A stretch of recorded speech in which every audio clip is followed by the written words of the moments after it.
Bom dia, boa tarde, boa noite. Como é que vocês estão, meu povo? Bora para mais uma leitura de Provérbios. Hoje, Provérbio 6, capítulo 6. Ele é bem top, ele é bem interessante. Fala muito sobre a preguiça. Fala novamente sobre o adultério do homem e da mulher. Salomão, ele bate muito nessa tecla. Esse capítulo mais em especial é Davi falando para Salomão. Mesmo Salomão sendo levantado como o homem mais sábio do mundo e mais rico, não existiu nenhum igual ele até os dias de hoje. Salomão ainda assim precisou da ajuda do seu pai, Davi. Então, esse versículo fala muito sobre isso, fala muito sobre o adultério, fala muito sobre a preguiça, fala muito sobre a procrastinação. Aí. E novamente sobre a repreensão, né? Na verdade, o Provérbios inteiro fala sobre repreensão. Tudo, acho que até o 31, até o capítulo é repreensão o tempo todo. Eu pude entender muito mais a disciplina quando eu entendi a repreensão. Eu pude crescer mais na minha vida quando eu entendi a repreensão. Quando a gente tem pessoas líderes nos repreendendo dia após dia sobre nossos erros ou acertos, a vida fica muito mais fácil, né? Porque a gente vai para a escola para aprender, ser repreendido, para ser disciplinado. Porque a gente faz curso, porque a gente faz faculdade, porque a gente tem chefe, tudo para ser repreendido, para ajudar, para crescer. Tudo tem um porquê. Bom, mas é isso. Vamos começar então, fazer uma oração de sempre. Oração, oração. Vamos lá. Feche seus olhos. Vamos respirar fundo.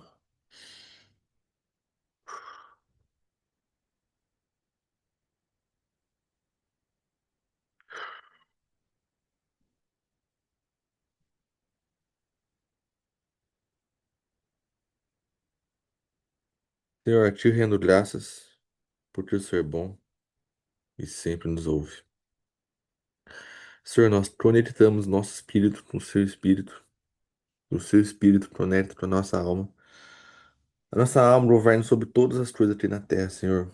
Abre nossos olhos, abre nossos ouvidos para tudo que vai ser dito, vai ser ministrado aqui hoje.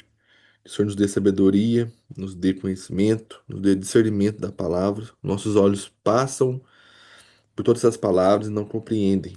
Não compreendemos. Então, Senhor, abre nossos olhos, tira as escamas, o véu dos nossos olhos que possa estar nos impedindo de enxergar o conhecimento. Em nome de Jesus. Amém. Amém, amém, amém, amém, amém, amém, amém. Vamos lá. Yuri, ó, novamente, bolinho de cenoura. Foi o último pedaço hoje. Acabou. Acabou o bolinho de cenoura. Não tem mais. Filho meu, capítulo 6, versículo 1. Filho meu, se ficastes por fiador do teu companheiro, se destes a tua mão ao estranho, se te enredaste com as palavras dos teus lábios e se te prendestes com as palavras da tua boca, então faze, filho meu, faze isto, filho meu, para te livrar-te, pois caístes nas mãos do teu companheiro. Vai, humilha-te e importuna o teu companheiro. O que ele quis dizer aqui? Se você ficou de dar uma dívida, de ajudar, de emprestar, de fornecer, de transbordar uma coisa para o seu companheiro, amigo ou pessoa que você não conhece, você tem que fazer. Você não pode voltar atrás com a sua palavra. Você tem que ser íntegro no que você falou, no aperto de mão que você confirmou. Vai, humilha-te, né? Então se humilha. Faz o que você tem que fazer, mesmo que seja ruim para ti. E depois, ó, aí continuando, esse aí que é o versículo top. A partir do 4 que fala sobre a preguiça. Não dê sono aos teus olhos, nem repouso às tuas pálpebras. Livra-te como uma gazela da mão do caçador, como uma ave da mão do passarinheiro. O que ele quer dizer aqui? Não é que você não tem que dormir, ficar 24 horas por 24 acordado. Ele fala da forma, não dê sono. O que não é dê sono? Ah, tô aqui de boa tarde, vou tirar um cochilinho. Só que às esse cochilinho não dura meia hora, 40 minutos, dura 2 horas, 3 horas. Então você escolhe dar sono a mais. Você já dormiu as suas 7 horas, suas 8 horas de sono? Top. Mas às vezes a pessoa ela quer estender isso mais. Ah, hoje é sábado, hoje é domingo, já fica até tarde na cama. Mas o que que isso vai levar? Você vai acordar mais cansado ainda, né? Porque quando tem estudos, quando a gente passa de 7 8 horas na cama, a gente acorda mais cansado, o corpo acorda mais cansado, não tem essa renovação. Então, às vezes, dormir 6 horas consecutivas, diretas, sem acordar mais pesadas, vale muito mais do que se dormir 10 horas seguidas. Isso é comprovado. Isso pro homem, tá? Pro homem. A mulher, cientificamente, ela precisa dormir mais que o homem. Isso também já é um estudo provado. A mulher, por conta dos hormônios dela, dos meses de, de menstruação, ela precisa dormir mais. Isso já é também comprovado. A mulher precisa mais desse descanso. Então ele fala: não dê sonos aos teus olhos, nem repouso às tuas pálpebras. Aí lá no 6, vai ter com a formiga. Cara, o Salomão, ele era um rei que olhava muito a natureza. Ele se espelhou para escrever provérbios olhando a natureza, vendo a forma que ela funciona, a forma que ela age, quem é líder, quem não é, quem não precisa, quem precisa, a forma de rotina, a forma de trabalho que os animais tinham, os insetos tinham. Então, no 6 ele fala, ó, vai olhar a formiga, ó preguiçoso, né? Voltando lá para a pessoa preguiçosa. Olha para os seus caminhos e fique sábio. Ela não tem superior, a formiga, nem oficial, nem dominador. Contudo, no verão, prepara o seu pão e no tempo da colheita junta o seu mantimento. Nós tivemos, bem sabemos que a formiga ela não tem chefe, não tem supervisor, não tem CEO, não tem nada, só tem a rainha. Que geralmente é uma que fica lá na colmeia. Eu acho que é colmeia, né? Não, colmeia, formigueiro. Colmeia é abelha. Fica lá no formigueiro.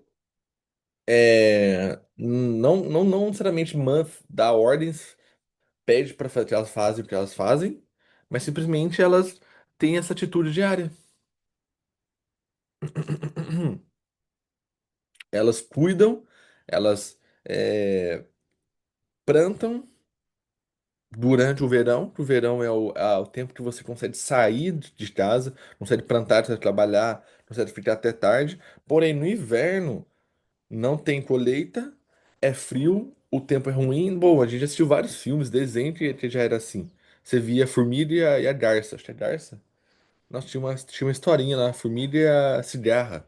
Formiga e a cigarra. A cigarra ficava lá o verão todo curtindo, dançando, aproveitando a vida, enquanto a formiga trabalhando, trabalhando, juntando suprimentos, juntando, juntando. Porque no dia que não tinha colheita,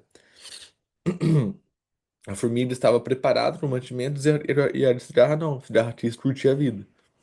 Então ela fala isso, que a gente não precisa necessariamente ter chefe, ter algum supervisor, ter um governador, ter um dominador para fazer as coisas, a gente só tem que fazer.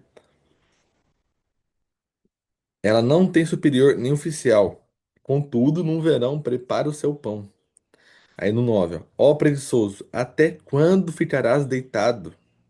Quando te levantarás do sono? Um pouco para dormir, um pouco para cochilar. Um porco para cruzar os braços, em repouso. Assim te sobrevirá, né? Assim vai vir a ti. Você vai receber a pobreza como um ladrão, né? O ladrão vai vir como uma pobreza.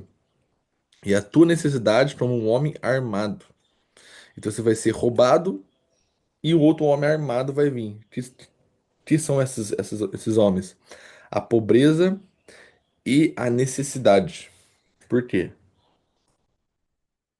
Porque você não quis trabalhar, não quis buscar sustento, não quis levantar mais cedo, não quis buscar mantimentos. Aqui em Eclesiastes, eu até coloquei aqui, estava lendo ontem, em Eclesiastes 11:4 ele fala, isso que da hora, esse versículo é bem top.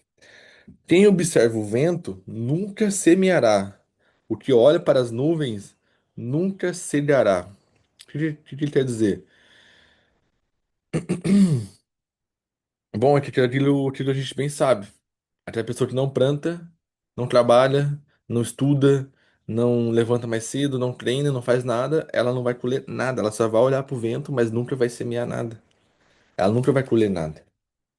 Nós sabemos aqui, nós já tivemos amigos ou amigas que muitos anos da vida não fizeram nada e hoje a gente às vezes encontra essas mesmas pessoas, elas estão no mesmo caminho, na mesma casa, no mesmo trabalho, às vezes nem isso, às vezes menos que isso, trabalho pior por conta das condições de trabalho hoje, cada vez mais elas vão encurtando por conta da tecnologia.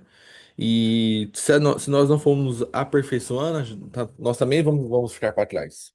Só que tem pessoas piores, tem pessoas que desde sempre elas nunca se importaram de avançar, nunca se importaram de estudar, nunca se importaram realmente de trabalhar. E você vê essas pessoas, elas não semeiam nada, nada de nada. Elas não compraram um carro novo, não compraram uma moto, uma casa, não fizeram uma viagem, não fizeram exatamente nada. Manteve a mesma vida. Porque ela é uma pessoa preguiçosa. Ela dá sono todos os dias aos olhos, ela dá repouso às pálpebras. E continuando. Ó homem de Belial, o homem vil, anda com perversidade na boca, pisca com os olhos, faz sinais com os pés e acena com os dedos. Perversidade há no seu coração. Todo o tempo ele maquina o mal, anda semeando contendas. Pelo. Aí, pessoal, voltando aqui, ó, o homem de Belial.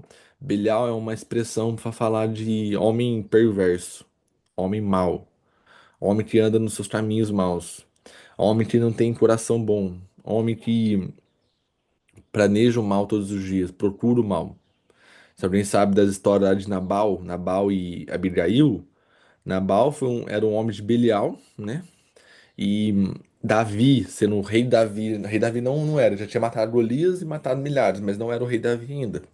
Ele pediu para os soldados dele pedir comida para Nabal, sendo que a tribo, né? Os soldados de Nabal já tinham Davi já tinha ajudado Nabal, protegido ele, protegido o rebanho dele. E quando for pedir comida, água para Nabal, porque o Nabal estava dando um banquete, estava dando uma festa nesse dia, Nabal menosprezou Davi. Ele falou: Quem que é esse filho de Jessé? Quem que é esse para pedir comida para mim? Quem que acha que eu vou tirar dos meus para dar para seus? Só que ele era perverso, era maligno, porque ele mesmo falou assim: quem que é esse filho de Jessé? Ele sabia quem era Davi já.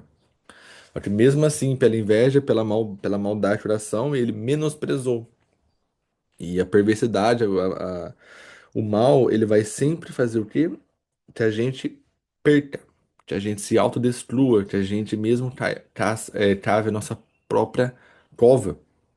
Até então, Nabal foi morto, depois por uma doença que Deus mandou. Davi, pela sabedoria da Abigail, numa história, pô, uma história um pouco longa, não vou falar aqui. Perdoou o que Nabal fez, só que Nabal mesmo assim morreu sozinho. E aí depois Abigail se casou com Davi. De uma mulher serva, de um homem mau, ela se tornou rainha do Egito, não, de Israel, de um dia para o outro. Porque ela tinha sabedoria no coração, era uma mulher que edificava a casa. Então, o homem de Belial é isso. Aí continuando, pelo que a sua destruição virá repentinamente, subitamente será destruído, sem que haja remédio. Como falei, Nabal foi destruído. 16. Só que aqui, ó, no versículo 14, no versículo 14, ele fala: anda semeando contendas. As 6 coisas que Deus detesta como pecado. Porém, a sétima, ou a sete, ele abomina. Que vai falar mais o seguinte: que é contendas. É o irmão, é a pessoa que cria contenda entre os irmãos. Eu chegava a falar pro Yuri aqui, falei: Yuri, ó, o, o Diogo lá, sei lá, perdi o nome, que é o Diogo lá, ele tá falando mal de você, tá fazendo isso, só que o Diogo não fez nada. Ó, mas o Diogo tá fazendo isso e blá, blá, blá, blá, inventar um monte de história. O Diogo não fez nada. Consequentemente, o Yuri vai ficar estressado, ficar nervoso, vai tirar satisfação com o Diogo. Só que nada existiu. Isso pode gerar atrito, pode gerar briga, pode gerar morte, como nós bem sabemos. E isso é que Deus abomina. O irmão que gera contenda entre os irmãos. É um pecado que ele abomina. Abomina, abomina. Se tem perdão, não sei. Mas isso é com Deus. Deus lhe perdoa tudo. Mas isso aí é com Deus. Não posso falar que ele vai te perdoar. Mas o irmão que lhe contenda é pior que, pô, outros. E continuando. Olha lá, 16. As seis coisas que o Senhor odeia. A sétima, a sua alma abomina. Olhos arrogantes, língua mentirosa, mãos que derramam sangue inocente, coração que elabora, projetos iníquos, pés que se apressam para correr para o mal, testemunha falsa que profere mentiras e o que semeia contenda entre os irmãos. Foi o que eu falei. Deus ele abomina as contendas. Irmão que cria contenda só para ver o círculo pegar fogo. Ele abomina isso. Advertência contra o adultério. Filho meu, guarda os meus mandamentos do seu pai e não deixes o ensino da tua mãe. Novamente, quem é? Davi e Abigail, os pais de Salomão, falando para ele: ata-os perpetuamente no teu coração, pendura-os no teu pescoço. O que é perpetuamente? Algo perpétuo, algo fixo, algo para sempre, algo vitalício. Então, pede a sabedoria, coloque ela, fixe ela para sempre dentro do seu coração, penduras no teu pescoço. Quem é que usa colar? Colar. A gente coloca colar e fica usando ele durante o dia todo, como forma para demonstrar o que nós temos. É o que ele fala sobre sabedoria. Coloque ela no teu pescoço. Em vez de usar um colar, usa o colar da sabedoria. Quando caminhares, te guiarão. Quando te deitares, te guardarão. Quando acordares, falarão contigo. Porque estes mandamentos são lâmpada e este ensino é as correções da disciplina. São caminho da vida. Este ensino é luz, luz. Sabe quando estamos andando pela estrada, no centro da cidade, há várias luzes, a gente consegue enxergar o caminho muito mais claro. E quando a gente pega a autoestrada, não tem tanta luz, a luz fica mais ofuscada, precisamos da luz, o farol alto ou o farol mais forte do carro para poder enxergar. É a luz da sabedoria. Ela vai iluminar o nosso caminho. E eu falei iluminar.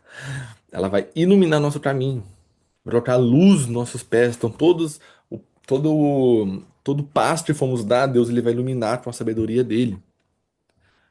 Mesmo que vá dê um passo de fé, não é necessariamente dar um passo de fé, é dar um passo com sabedoria, porque quando você tem sabedoria, você tem luz. Tendo luz, você tem clareza. Tendo clareza, você tem resultado. Dar um passo de fé é legal, é top, é necessário? Lógico. Porém, o passo de fé ele tem que vir em cima de uma provisão divina, de um chamado divino. Ah, vou dar um passo de fé, vou sair do meu trabalho e vou conquistar algo. Tá, mas foi Deus que te mandou sair do trabalho? Foi Deus que mandou que você investir nesse projeto? Foi Deus que mandou você falar com essa mulher, com esse homem? Se não foi, então é desejo do coração. E também na palavra fala: enganoso é o coração do homem. O próprio homem se engana do seu coração, achando que é Deus falando, na verdade não é. Então, enganoso é o coração do homem. Então, devemos o quê? Sempre tomar uma decisão, um passo de fé com base numa provisão divina, com base em um chamado divino, com base de uma, de uma promessa divina. Senão a gente vai só se ferrar, vai só passar dificuldade, vai só passar vergonha para tomar um passo de fé verdadeiro. E continuando, para te guardarem da mulher imoral e da sedução da língua da adúltera, não cobices no teu coração a sua formosura, nem te deixes prender pelos seus olhos. O que quer dizer aqui? Que se nós homens, vamos falar para os homens, se nós homens vemos uma mulher que sexualmente ela nos atrai fisicamente, se olhar para o físico dela, ela nos atrai, ok. Olhar uma vez, na academia, no dia a dia, na internet, ok. Mas permanecer olhando, a desejando, a cobiçando, que é o que ele está dizendo. E há outros versículos, tá em Mateus 6, só não lembro o versículo, que fala: o pecado, não, ele não fala somente assim, não fala que o pecado vem na mente, ele fala assim: ó, se você cobiça uma mulher aqui dentro, você já pecou. Não precisa necessariamente o ato de tocar. Porque antes os fariseus Antes da vinda de Jesus, eles falavam que o pecado só poderia vir na hora que você literalmente penetrasse sexualmente na mulher, tivesse o ato sexual. Então, por exemplo, se beijasse, se tivesse sexo oral, se tivesse eu passar a mão, olhar, falar com os outros sobre essa mulher, não teria pecado. Era isso que os fariseus acreditavam e pregavam. Só teria traição se tivesse ali o ato sexual, da penetração 100%. Era isso que eles falavam. E quando Jesus veio com as boas novas, ele disse que o pecado já vem na mente. Então, se eu olhar para uma mulher de outra pessoa, uma mulher qualquer, e já desejar ela na minha mente, ali eu já pequei. Porque o pecado primeiro ele vem na mente, não no ato de fazer. Eu não vejo um celular e roubo já. Tá, peguei, olhei e já roubei. Em questão de frações de segundos. Não. E eu penso primeiro, eu mentalizo primeiro, eu visualizo primeiro eu roubando aquele celular. Então, o pecado ele veio primeiro aqui. O cara que é estuprador, o cara que faz, olha, tem esses olhares, esses olhares ruins de uma mulher, ele não perde no ato de fazer, ele já pecou aqui dentro. Então a mente dele já estava planejando cometer aquele pecado. Vou pegar a mulher e fazer isso. Vou, nananã, vou roubar aquilo. Vou, nananã. Então, aqui ele fala: não cobice no teu coração a sua formosura, e nem deixes prender pelos teus olhos.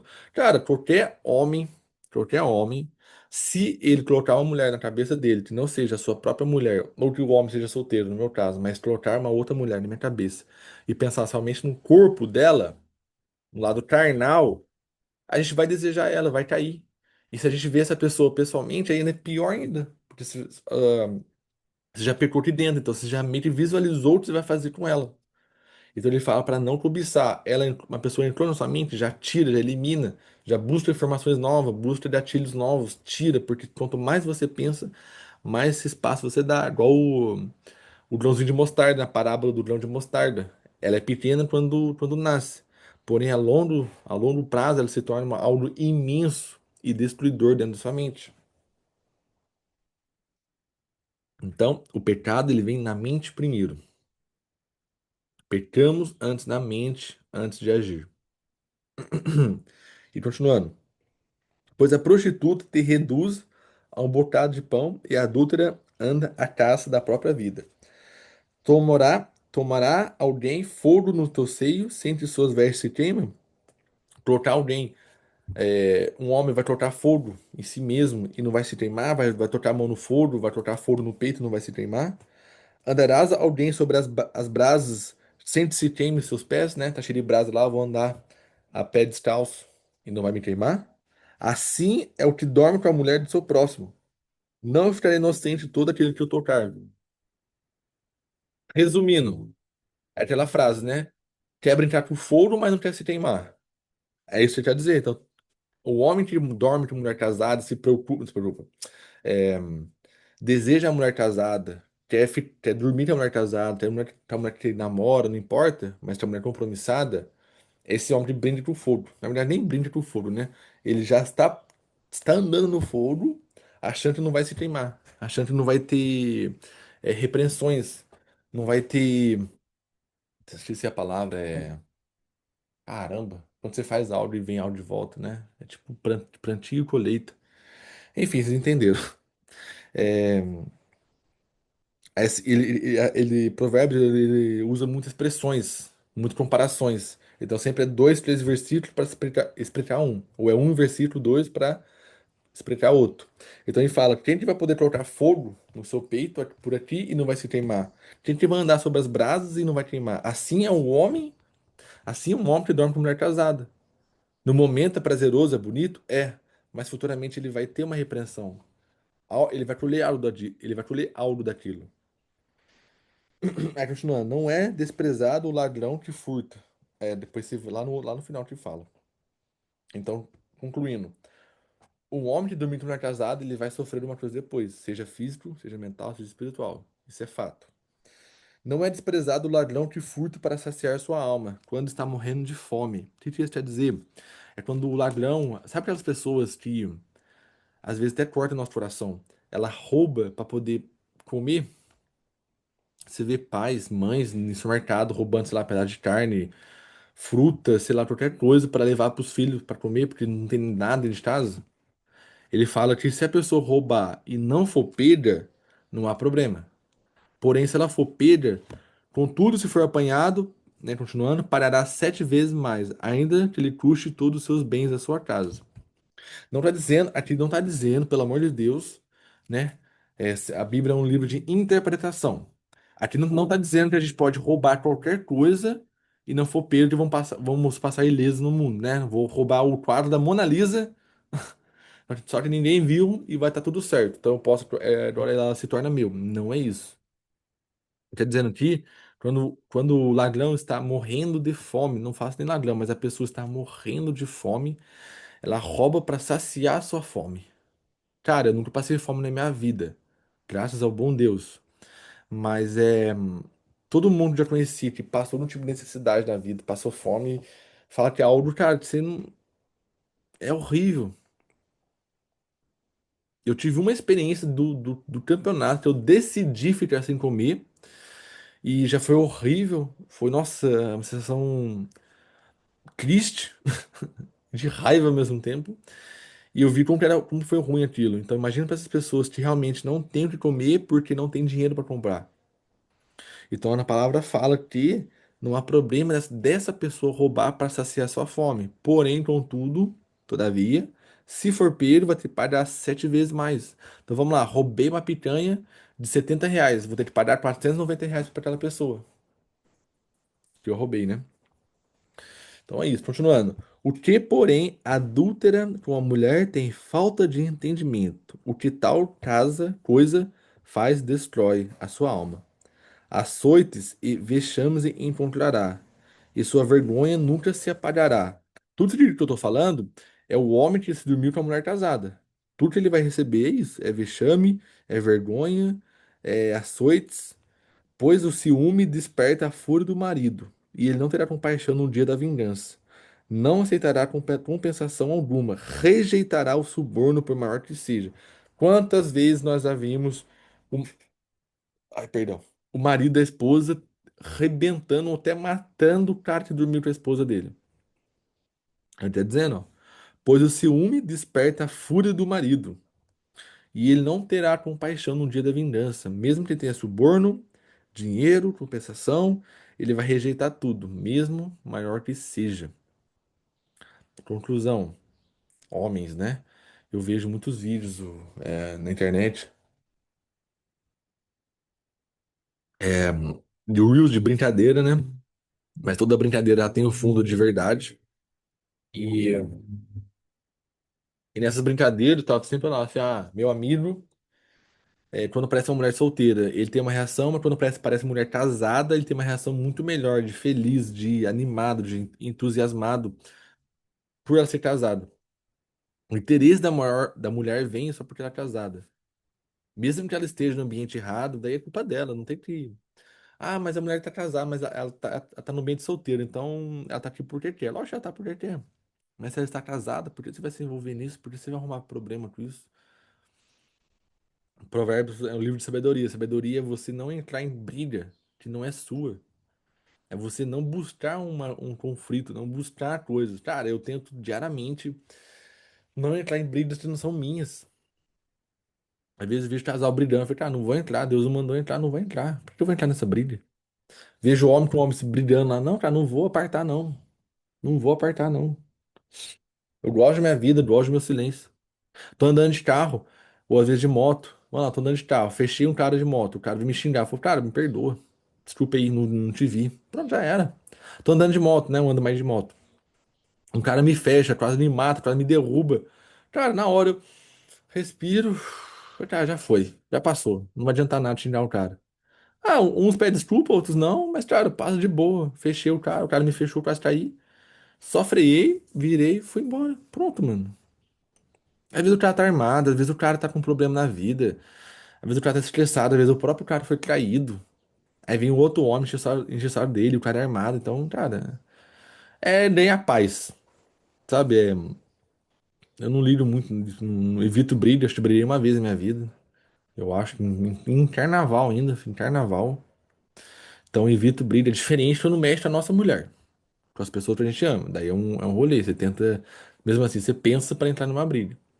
Mas quando é com a gente mesmo, cara, não tem por que brigar, não tem por que se deixar levar pro conflito.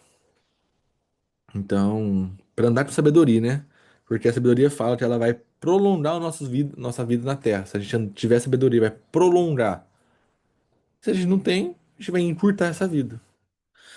Mas é isso. Aula finalizada, então. Aula, leitura finalizada. Provérbios 6. Ó preguiçoso, não te dê sono das tuas pálpebras. Pessoal, é isso. Muito obrigado. Faça um excelente dia, faça uma excelente tarde, um excelente dia de trabalho. Sua reunião gratuita será encerrada em 10 minutos. Palhaçada, hein? Pobreza batendo na porta já. Meus amados, faça um excelente dia. Muito obrigado a todos que estão aqui. Vamos terminar numa oração, como sempre. Feche os olhos. Ó Deus, ó Senhor Rei dos Exércitos, muito obrigado pela essa leitura. Obrigado novamente por o Senhor poder transbordar em nós o conhecimento da palavra, sabedoria, o discernimento. Obrigado por o Senhor ter aberto nossos olhos para toda a palavra que foi profetizada aqui hoje, foi falada aqui hoje. Que o Senhor possa nos ajudar a guardar, a praticar cada palavra, cada ensinamento. Em nome de Jesus, amém. Amém. É isso, meu povo. Tamo junto. Falou, senhor Marçal. Fique com Deus. Fica com Deus. Tamo É um junto. bom dia aí. Até amanhã. Então, até.